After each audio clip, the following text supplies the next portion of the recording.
Hello students, आज हम next topic का जो हमारा चैप्टर चल रहा था क्लास 10th का chapter number 6 chemical reactions and catalyst. तो केमिकल रिएक्शन से रिलेटेड हमने प्रीवियस क्लास में डिस्कस किया था, और अगर आप ये वीडियो देखना चाहते हैं तो पहले उस वीडियो को देखकर ये वीडियो को देखिएगा, तभी आपको समझ में आएगा कि केमिकल रिएक्शंस की क्या प्रॉपर्टीज होती है और किस तरीके से हम उसे मेंशन करते हैं और किस तरीके से केमिकल रिएक्शंस को लिखा जाता है। वो मैंने प्रीवियस क्लासेस में बताया था, प्रीवियस क्लास में आपको। तो चलिए अब हम आगे बढ़ते हैं। हमारा नेक्स्ट टॉपिक है कैरेक्टरिस्टिक्स ऑफ केमिकल इक्वेशन। तो मैं ये समझाऊंगा, फिर उसके बाद केमिकल इक्वेशंस की लिमिटेशंस आपको बताऊंगा। तो एज इट इज आप इसे लिख लीजिएगा और लर्न कर लीजिएगा। मैं आपको उसको समझा देता हूँ कि क्या कैरेक्टरिस्टिक्स होते हैं केमिकल इक्वेशंस के। तो पहला तो आपको याद रखना है कि जो कोई केमिकल इक्वेशन होती है वो हमें किस चीज के बारे में बताती है कि उसके अंदर कितने नंबर ऑफ मॉलिक्यूल्स और मास जो होते हैं वो रिएक्ट होते हैं और फिर वो फर्दर जो होते हैं वो प्रोडक्ट में कन्वर्ट होते हैं। जैसे एग्जांपल के तौर पे मैंने आपको एक रिएक्शन लिखवाई थी, C+O2 give rise to CO2। तो ये क्या लिया था हमने? ये लिया था सॉलिड, ये लिया था हमने गैस, और हमें ये मिली थी गैस, और ये केमिकल रिएक्शन को हमने बैलेंस किया था। अब देखिएगा कि हमें किस चीज के बारे में इंफॉर्मेशन बताती है कि रिएक्टेंट्स के प्रोडक्ट, रिएक्टेंट को जब कंबाइन करते हैं इनके कितने नंबर ऑफ मॉलिक्यूल जो हो रहे हैं वो कंबाइन कर रहे हैं कितने मॉलिक्यूल्स के साथ। इसका एक मॉलिक्यूल इसके एक मॉलिक्यूल के साथ कंबाइन कर रहा है और हमें प्रोडक्ट में कितना एक मॉलिक्यूल मिल रहा है, इसके बारे में इंफॉर्मेशन देता है। और हमें मास के बारे में भी बताता है। मैंने आपको conservation of mass previous class में बताया था कि mass can neither be created when the reactant are combined to form a chemical equation to form a product. The reactant mass is always equal to product mass. It neither be created nor be destroyed. यह आपको याद रखना है। दूसरा, हमें chemical equation जो होती है वो फिजिकल स्टेट्स के बारे में बताती है। जैसे कि ये कार्बन जो है वो किस फॉर्म में है, सॉलिड फॉर्म में हमने लिया है, और ऑक्सीजन जो है वो गैस फॉर्म में लिया है, और कार्बन डाइऑक्साइड जो हमें मिला है वो भी किस फॉर्म में मिला है, गैस में मिला है। तो ये मैं आपको बताना चाहता था कि क्या चीज के बारे में बता रहा है, फिजिकल स्टेट के बारे में बता रहा है। और थर्ड हमारा पॉइंट है कि कई बार कोई केमिकल इक्वेशन को परफॉर्म करने के लिए ये भी मैंने आपको बताया था नेसेसरी प्रेशर, टेम्परेचर और कैटलिस्ट की जरूरत होती है। जब मैंने आपको ये रिएक्शन बताई थी N2 + H2 give rise to NH3, और इस केमिकल इक्वेशन को जब मैंने बैलेंस किया था और यहाँ मैंने कुछ कंडीशन लिखी थी, यहाँ लिखा था Fe, यहाँ लिखा था 200 एटमॉस्फेरिक प्रेशर, और यहाँ मैंने टेम्परेचर भी लिखा था। तो अब कमेंट सेक्शन में मुझे इसका टेम्परेचर लिखकर बताइएगा। और ये जो लिया है ये है कैटलिस्ट। तो कुछ ऐसी केमिकल इक्वेशंस होती है जिन्हें हम जिनके बारे में हमें कितना प्रेशर लेना होता है, कितना टेम्परेचर और कितना कैटलिस्ट, कौन सा कैटलिस्ट यूज करना होता है, उसके बारे में हमें स्टडी जो होती है वो केमिकल इक्वेशन को देखकर पता चलती है। तो ये एक सिंबॉलिक रिप्रेजेंटेशन होता है, ये आपको याद रखना है। थर्ड, हमने बात करी थी एक्सोथर्मिक और एंडोथर्मिक नेचर के बारे में कि those reaction which release heat. तो ये रिएक्शन जो होती है वो हीट रिलीज करती है। तो ये रिएक्शन हीट रिलीज करेगी तो किस टाइप की रिएक्शन होगी, ये एक्सोथर्मिक इन नेचर में, ये भी एक्सोथर्मिक नेचर की होती है। मैंने आपको एक एंडोथर्मिक रिएक्शन का नाइट्रोजन डाइऑक्साइड वाला एग्जांपल बताया था, तो वो एक बार देख लीजिए। एंडोथर्मिक ऐसे रिएक्शंस होती है जिनको हीट की रिक्वायरमेंट होती है। जैसे कि हम चाय बनाते हैं, मिल्क को गर्म करते हैं, तो हीट क्या दे रहे हैं हम उस सिस्टम को, उस केमिकल इक्वेशन को हम हीट दे रहे हैं, जिससे फर्दर जो है वो एक प्रोडक्ट हमें मिल रहा है। तो ऐसे टाइप के रिएक्शन एंडोथर्मिक रिएक्शंस कहलाती है, और ये इस टाइप की जो हीट रिलीज करती है वो एक्सोथर्मिक नेचर की कहलाती है। और हमने रिवर्सिबिलिटी और इरिवर्सिबिलिटी के बारे में भी डिस्कस किया था कि कुछ रिएक्शंस जो होती है वो फॉरवर्ड डायरेक्शन में फॉलो होती है और कुछ रिएक्शन जो होती है वो बैकवर्ड डायरेक्शन में फॉलो होती है। तो ये फॉरवर्ड का डायरेक्शन का है, ये बैकवर्ड डायरेक्शन का सिंबल है, और ये रिवर्सिबल का सिंबल है। और ये जो हमारी अमोनिया वाली जो रिएक्शन है ये रिवर्सिबल रिएक्शन है। तो अंडरस्टूड। इस तरीके से आप कुछ 5 पॉइंट्स मोटे मोटे थोड़े से लर्न कर लीजिएगा कि किसके बारे में, मॉलिक्यूल्स के बारे में, मास के बारे में बताती है, एक्सोथर्मिक एंडोथर्मिक के बारे में बताती है, फिजिकल स्टेट के बारे में बताती है, कुछ कंडीशंस के बारे में बताती है और रिवर्सिबिलिटी के बारे में बताती है। चलिए अब हम आगे बढ़ते हैं। अगला हमारा टॉपिक है लिमिटेशंस। क्या पता कि एग्जाम में कुछ इस तरीके से क्वेश्चन पूछ लिया जाए कि वो write down the characteristics of chemical equations और लिमिटेशंस ऑफ केमिकल इक्वेशन, तो आप लिख पाए कुछ, अगर आपको इन्फॉर्मेशन पता हो तो आप लिख सकते हैं। तो केमिकल इक्वेशन जो होती है वो कंप्लीटेशन मतलब टाइम के बारे में नहीं बताती कि वो रिएक्शन कितने टाइम में कंप्लीट होगी, ये टाइम के बारे में इंफॉर्मेशन नहीं देती। तो ये रिएक्शन कितनी देर में होगी, ये 5 मिनट में होगी, 2 दिन में होगी, 1 सेकेंड में होगी, तो इस टाइम की कंप्लीटेशन रिएक्शन का टाइम के बारे में नहीं बता सकती कि कितनी देर में वो रिएक्शन जो होती है वो कंप्लीट होती है। ये एक बहुत बड़ी केमिकल लिमिटेशंस होती है। तो यहाँ हम लिखते ही नहीं है, कई बार देखोगे कि इसको 5 मिनट लगेंगे, 10 मिनट लगेंगे। वेदर मास पर डिपेंड करती है, अलग अलग चीजों पे, एनवायरमेंट पर भी डिपेंड करती है रिएक्शन को कंप्लीट होने में। फिर हम बात करते हैं कि ये कंसंट्रेशन के बारे में नहीं बताती है रिएक्टेंट के और प्रोडक्ट के।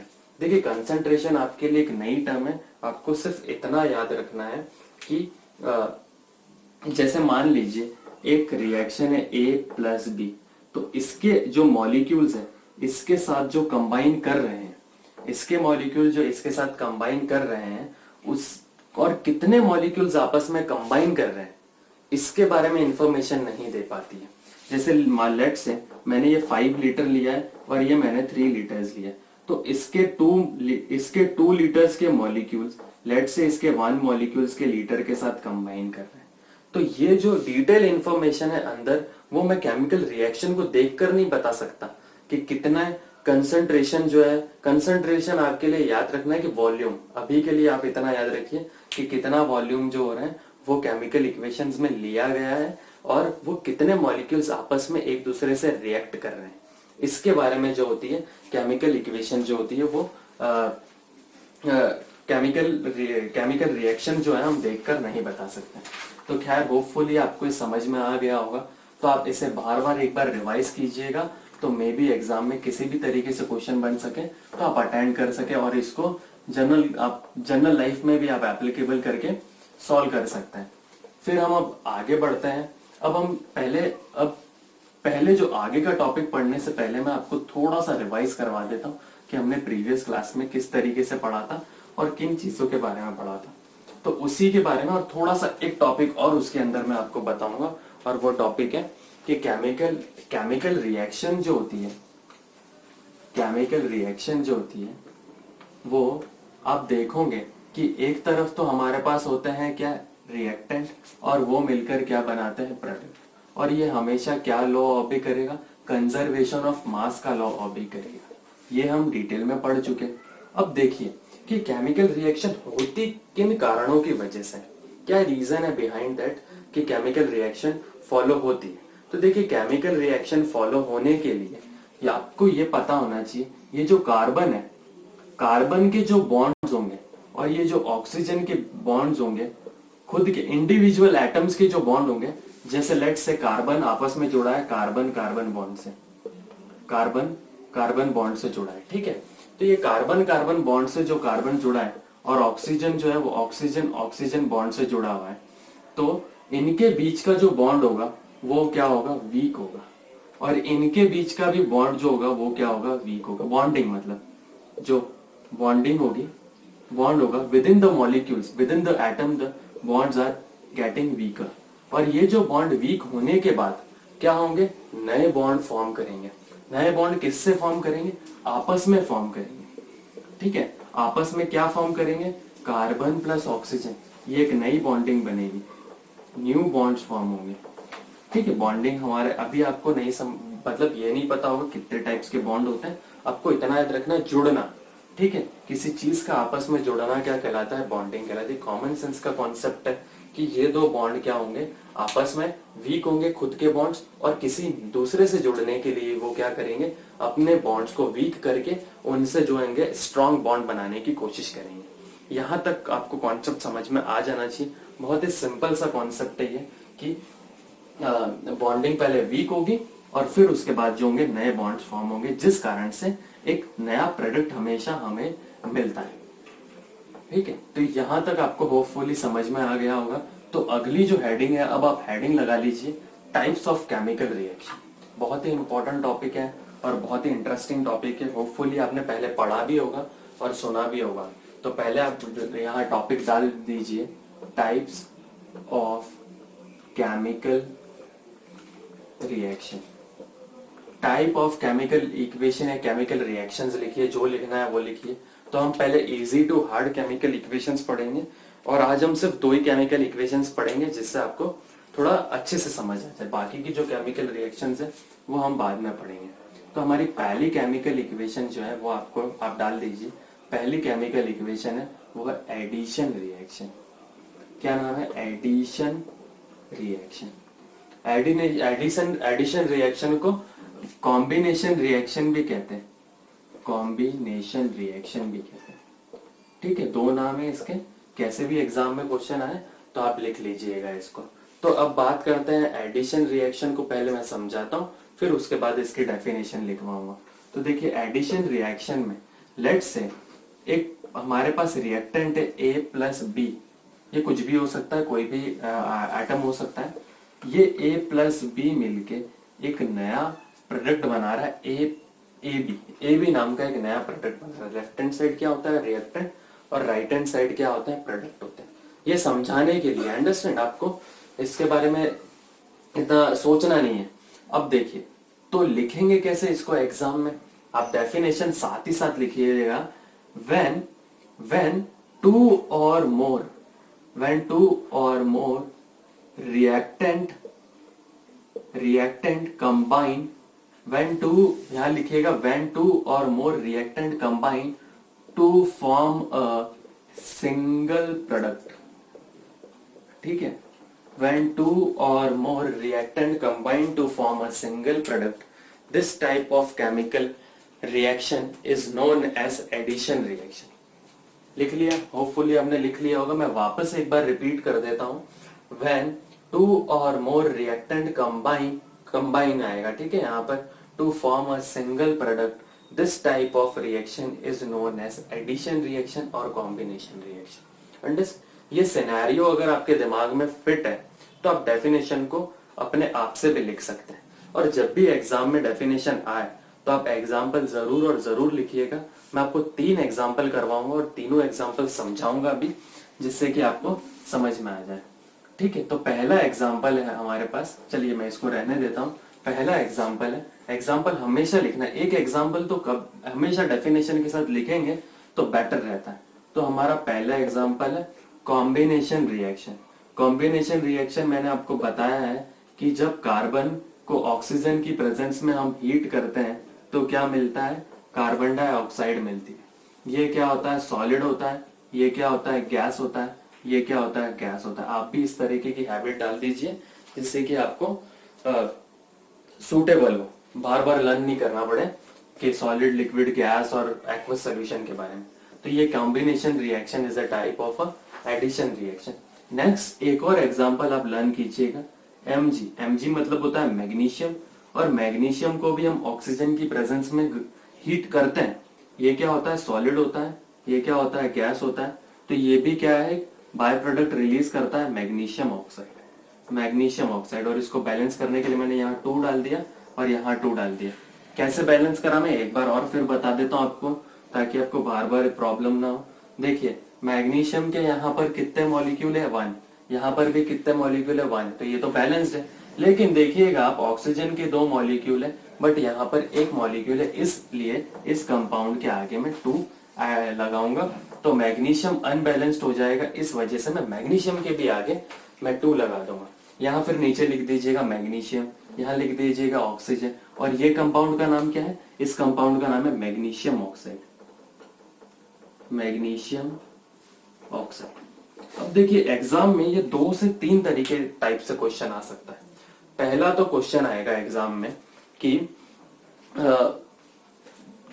Magnesium is bond in the presence of oxygen to form with what the product name is magnesium oxide. और एक चीज आपको और याद रखनी है कि मैग्नीशियम की जो रिबन होती है, ये मैग्नीशियम की रिबन्स होती है, अगर हम ऑक्सीजन अगर मैं एनवायरनमेंट में रख लेता हूँ तो एनवायरनमेंट में बहुत सारी गैसेस प्रेजेंट होती, ऑक्सीजन भी प्रेजेंट होती है, तो ये मैग्नीशियम जो है ऑक्सीजन के साथ कंबाइन कर लेती है और मैग्नीशियम ऑक्साइड बना देती है, उसके ऊपर एक लेयर जम जाती है। और वो लेयर किसकी होती है? मैग्नीशियम ऑक्साइड की लेयर होती है। और मैग्नीशियम अगर आपको देखना है तो आप नोटिस करेंगे कि हम दीपावली पे कुछ इस टाइप की जो एक रस्सी होती है उसको हम क्या करते हैं, जलाते हैं। तो जलाने से क्या होता है कि वो कलर प्रोड्यूस करती, वो भी किसकी बनी होती है? मैग्नीशियम की ही बनी होती है, जिससे कि क्या होता है? फ्लोरोसेंस यानी कलर प्रोड्यूस होता है। अंडरस्टैंड? तो थोड़ा सा 2 से 3 टाइप का इसी पे क्वेश्चन पूछा जा सकता है। तो ये आपको याद रखना, मैग्नीशियम ऑक्साइड की लेयर डेवलप हो जाती है जिसको हमको साफ करके फिर उसे जलाना होता है। ठीक है, यहां तक याद रखिएगा।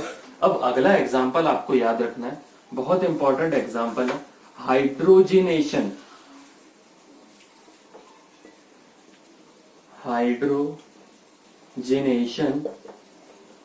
Hydrogenation of ethene. ठीक है, ये सब आपको अभी समझ में नहीं आएगा कि ये इथीन क्या है, इथेन क्या है, ये फिर एक नेक्स्ट केमिस्ट्री का जो चैप्टर है वहां पर आपको पता चलेगा। थोड़ा पूरा कोर्स कंप्लीट हो जाएगा तब आपको थोड़ा कॉन्फिडेंट फील होगा। अभी के लिए आपको सिर्फ याद रखना है कि इथीन जो होता है वो डबल बॉन्डेड कार्बन एटम होता है, कुछ इस तरीके का होता है, CH2 डबल बॉन्ड CH2। आप इसको इस तरीके से लिखिए या इस तरीके से लिखिए। ठीक है, इस कंपाउंड को इथेन बोलते हैं, इथीन। स्पेलिंग राइट लिखिएगा। अब देखिए वर्ड पे ध्यान दीजिए, क्या लिखा है मैंने यहाँ पर? हाइड्रोजिनेशन। हाइड्रोजिनेशन का मतलब होता है केमिस्ट्री के अंदर हाइड्रोजन का ऐड करना। क्या करना? हाइड्रोजन को ऐड करना। और हाइड्रोजन को ऐड करेंगे हम, इसको हाइड्रोजन को ऐड करेंगे तो यहाँ कुछ कंडीशंस होती है। निकल एक कैटलिस्ट होता है और इसको हम 373 केल्विन पे हीट करते हैं और एट 100 एटमॉस्फेरिक प्रेशर पे। ठीक है, निकल कैटलिस्ट है और 373 केल्विन, इसको करेक्ट कर लीजिएगा, 373 नहीं है, ये 473 केल्विन है। और 100 एटमॉस्फेरिक प्रेशर पर इसको हम प्रेशर अप्लाई करके और कन्वर्ट करते हैं, हाइड्रोजिनेशन करते हैं। अब देखिए हाइड्रोजिनेशन का मतलब क्या बोला मैंने? हाइड्रोजन का ऐड करना। यहां से एक हाइड्रोजन निकलेगा और यहां से एक हाइड्रोजन निकलेगा, एक यहां पर ऐड हो जाएगा और एक यहां पर ऐड हो जाएगा, सिंपल है, CH3, और एक नीचे आ जाएगा CH3। ठीक है, और यहां पर जो एक डबल बॉन्ड है, ये डबल बॉन्ड कन्वर्ट हो जाएगा सिंगल बॉन्ड में। ठीक है, इतना सिंपल सा है ये। और इस कंपाउंड को बोलते हैं इथेन। यहां पर एन है और यहां पर इन है, बस। ये भी देखिए दो रिएक्टेंट आपस में कंबाइन करके एक सिंगल प्रोडक्ट बना रहे हैं। ये एक एग्जांपल है किसका? एडिशन रिएक्शन का। मैं बुक के ही एग्जांपल्स लूंगा, आपसे ये भी क्वेश्चन पूछा जा सकता है,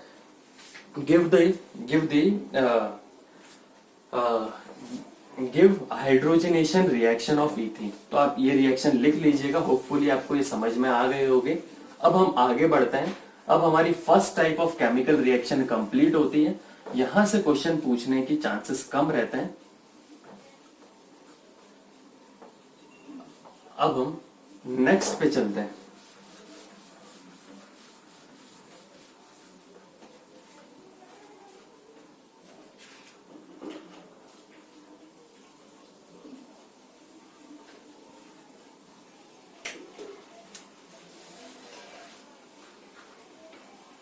चलिए, अब हमारी जो नेक्स्ट एग्जांपल है, मैं सोच रहा था कि आपको डिसोसिएशन रिएक्शन पहले करवा दो, लेकिन एक छोटी सी रिएक्शन है, वो आपको जल्दी लर्न भी हो जाएगी, इसलिए मैं ये पहले करवा देता हूं।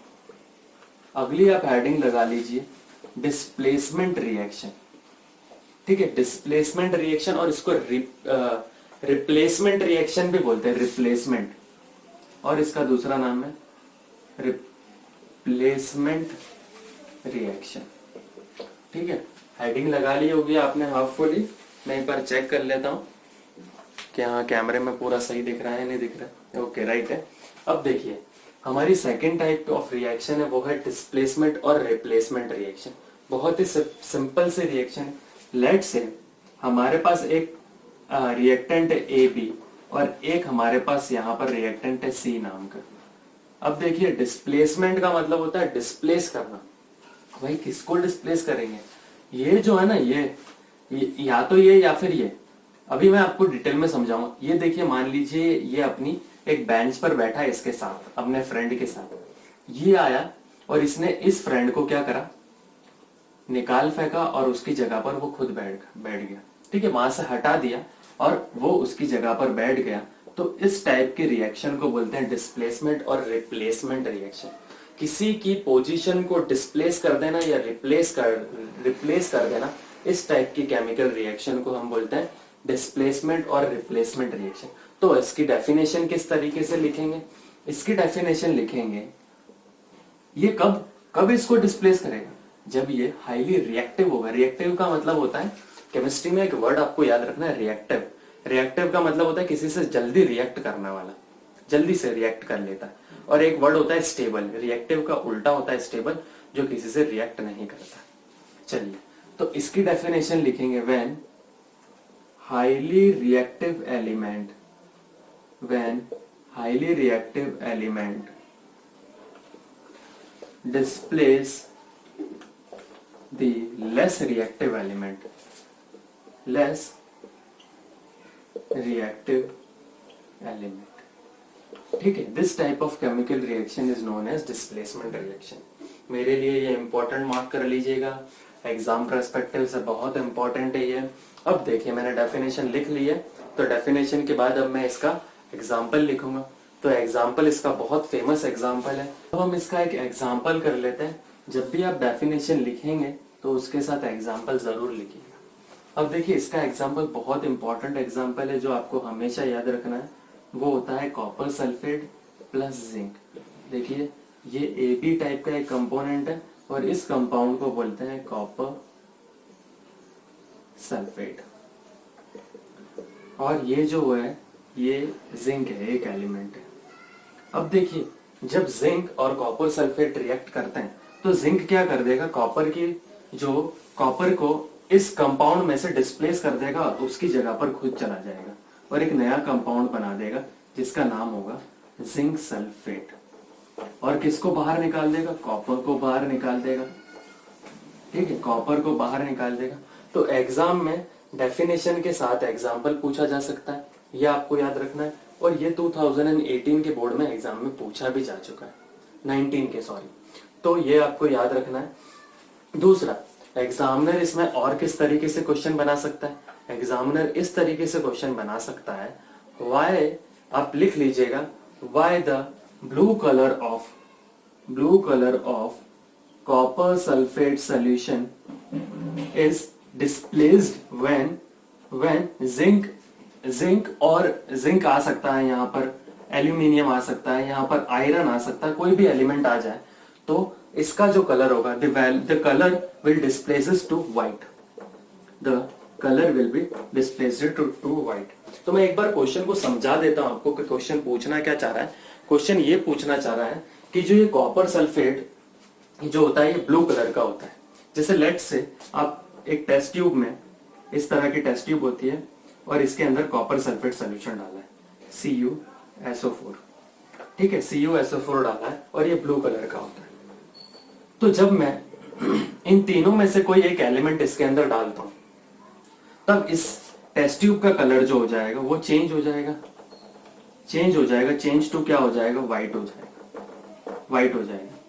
ठीक है, तो एग्जामिनर पूछ रहा है कि ये ब्लू कलर से व्हाइट कलर हो गया, क्यों? तो आप एक आंसर लिखिएगा, ड्यू टू डिस्प्लेसमेंट रिएक्शन और replacement reaction the blue colour is displaced by the highly reactive element in the solution of copper sulphate solution. Understood? ये लिख लीजिएगा कहीं पर और धीरे धीरे करके एक बार मेरे वर्ड्स को सुन लीजिएगा, वीडियो को पॉज करके, तो आपको समझ में आ जाएगा। ठीक है, वापस एक बार रिपीट कर देता हूं। The blue colour of changes to white color due to adding the highly reactive element in the copper sulfate solution. It changes the blue color into the white color due to displacement reaction। आप displacement reaction भी लिख दीजिएगा, तब भी आपका काम हो जाएगा। अब आपके दिमाग में ये बात आ रही होगी कि सर हमें कैसे पता चलेगा कि ये जिंक, एल्यूमिनियम, आयरन जो है ये ऐड करने पर कॉपर सल्फेट में से कॉपर को निकाल देगा।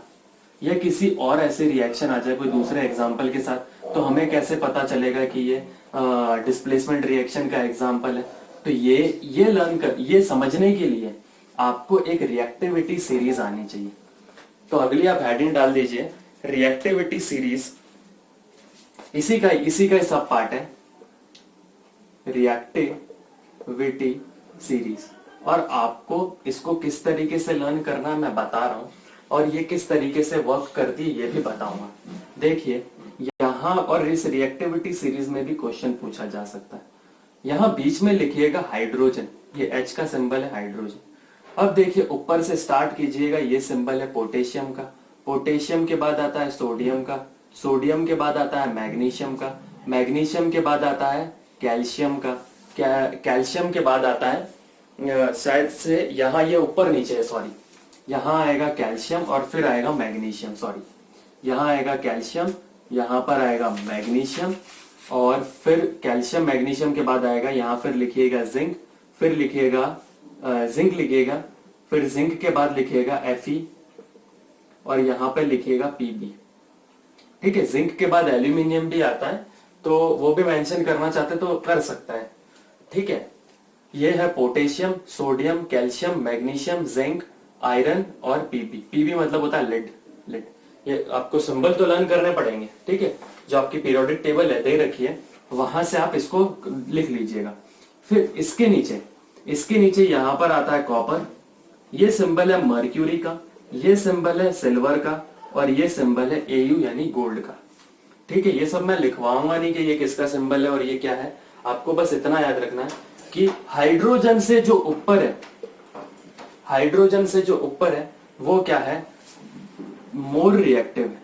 जैसे जैसे आप हाइड्रोजन से ऊपर जाएंगे तो वो रिएक्टिविटी जो होगी वो इंक्रीज होगी, और जैसे जैसे हाइड्रोजन से नीचे जाएंगे तो रिएक्टिविटी जो होगी वो डिक्रीज होगी।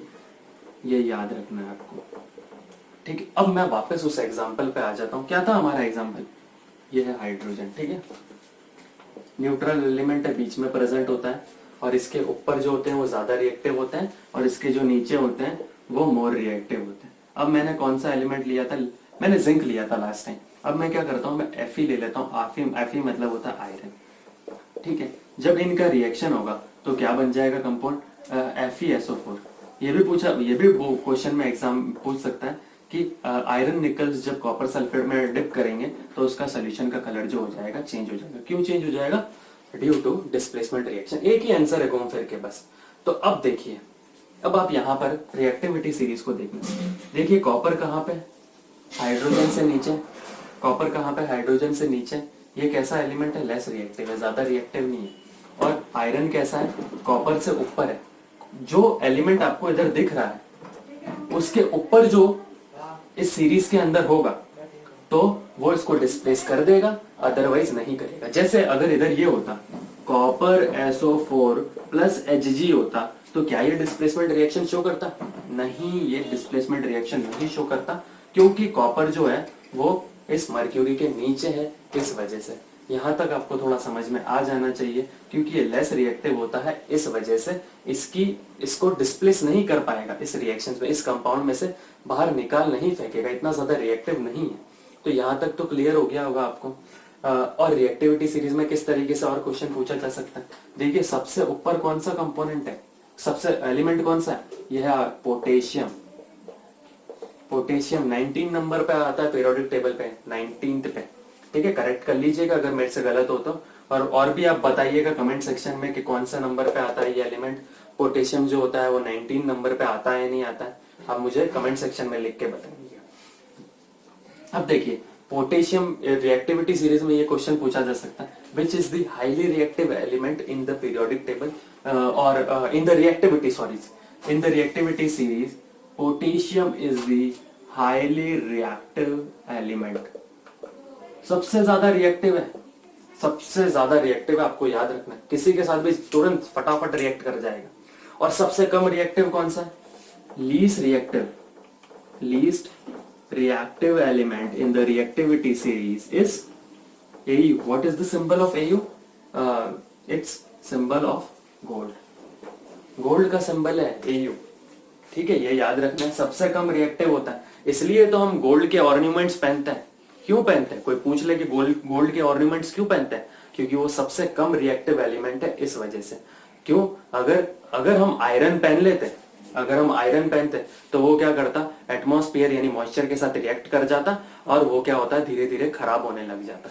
और इसलिए ये कम मिलता है अर्थ में, इसलिए कॉस्टली है और सबसे ज्यादा यूज होता है बहुत सारी चीजों के अंदर ये। और मेनली जो इसकी सबसे थिन शीट बनाई जाती है और बहुत सारे यूजेस में आता है। तो ये आप अपना आंसर दे दीजिएगा कि क्यों क्यों गोल्ड के ऑर्नामेंट्स पहनते हैं, क्योंकि वो सबसे कम रिएक्टिव है और एटमॉस्फेयर में इतनी जल्दी रिएक्ट नहीं करता है। तो होपफुली आप आज का आपको कॉन्सेप्ट समझ में आ गया होगा। आज हमने दो टाइप के रिएक्शंस पढ़ी, एक थी हमने एडिशन रिएक्शन और एक हमने पढ़ी थी displacement reaction. Apart from that we have learn that characteristics and limitations of chemical reactions. तो नेक्स्ट क्लास में हम डिसोसिएट रिएक्शन यानी डिसोसिएशन रिएक्शन यानी डीकॉम्बिनेशन रिएक्शन के बारे में डिस्कस करेंगे और double displacement reaction, slow fast reactions के बारे में, कुछ और अदर रिएक्शंस के बारे में डिस्कस करेंगे। तो आप कंटिन्यू वॉच करते रहिएगा, पूरा वीडियो देखेंगे तो ही कॉन्सेप्ट समझ में आएगा, अदरवाइज आपको कुछ भी समझ में नहीं आएगा। Okay, thank you for watching.